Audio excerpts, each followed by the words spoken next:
লাগিবই লাগিবই লাগিবই কৰবাক লাগিবই লাগিবই লাগিবই তুই চলিছে চলিছে চলিবই সংগ্ৰাম চলিছে চলিছে চলিবই তাই পা জাগিছে জাগিছে জাগিবই তাই পা আহিছে আহিছে আহিবই no আছিল no vote no vote no vote no আছিল no vote no vote no vote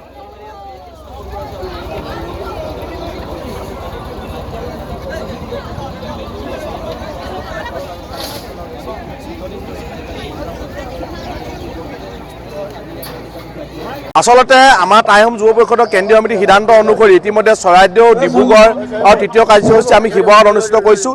ইয়াৰ পাছতে আমাৰ লখিমপুৰত কাৰ্যসূচী হ'ব, গোলাঘাটত হ'ব আৰু এটা পূৰ্ব ঘোষিত কাৰ্যসূচী যে আমি জিলা আয়ুক্তৰ কাৰ্যালয় আমি ঘেৰাও কৰিবলৈ আজি লৈছোঁ।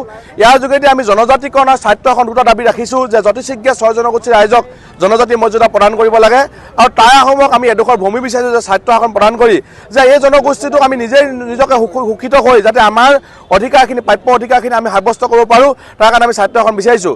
আৰু ডক্টৰ হিমন্ত বিশ্ব শৰ্মাই এই কথাখিনি তেখেতে অৱগত আৰু তেখেতে ইতিমধ্যে প্ৰতিশ্ৰুতি প্ৰদান কৰি থৈ গৈছিলে, কিন্তু সেই প্ৰতিশ্ৰুতি তেখেতে আখৰে আখৰে পালন কৰা নাই। গতিকে আমি ভাবিছোঁ ডক্টৰ হিমন্ত বিশ্ব শৰ্মা 5 বছৰ আগৰ চৰকাৰে 5 বছৰ 10 বছৰ অসমত শাসন চলালে বিজেপি চৰকাৰে।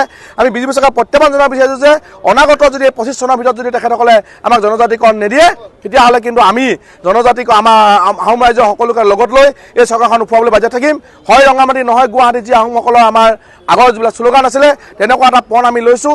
এইবাৰ হয় ৰঙামাটি হ'ব নাই গুৱাহাটী, আমি কোনো পৰ্যায়ে বিজেপি চৰকাৰক আমি শাসনত থাকিবলৈ নিদিওঁ। আমি যিকোনো মূল্যৰ বিনিময়ত কিন্তু বিজেপি চৰকাৰখনক আমি উফুৱাবলৈ বাজি থাকিম। গতিকে সকলো শ্ৰেণীৰ ৰাইজে যিটো অংশগ্ৰহণ স্বতঃস্ফূৰ্ত আজি ওলাই আহিছে তাৰ কাৰণে আমি তেখেতক ধন্যবাদ জনাইছোঁ। আপোনালোকক আমাক সহযোগিতা লাগিব তাৰ কাৰণে পুনৰবাৰ আপোনালোকক ধন্যবাদ জনাইছোঁ।